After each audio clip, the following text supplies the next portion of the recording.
इस वीडियो में मैं बताऊंगा कि हम कैसे अपने यूट्यूब चैनल का बैनर चेंज कर सकते हैं। तो अपने यूट्यूब चैनल का बैनर चेंज करने के लिए सबसे पहले आपने यहाँ पर क्लिक करना है और यूट्यूब स्टूडियो को ओपन करना है।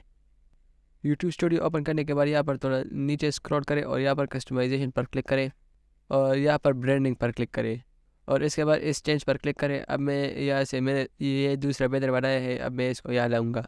मैंने इस ओपन पर क्लिक किया।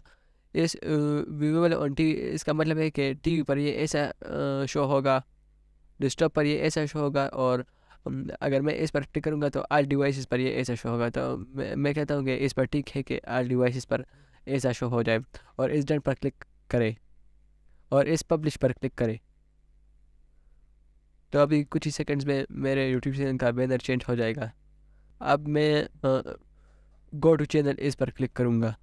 मैंने अपना चैनल ओपन कर लिया और देखो मेरे यूट्यूब चैनल का बैनर चेंज हो गया कितनी आसान तरीके से। अगर आपको ये वीडियो पसंद आई हो तो चैनल को सब्सक्राइब करें, वीडियो को लाइक करें। मिलते हैं किसी नेक्स्ट वीडियो में, तब तक के लिए अल्लाह हाफिज़।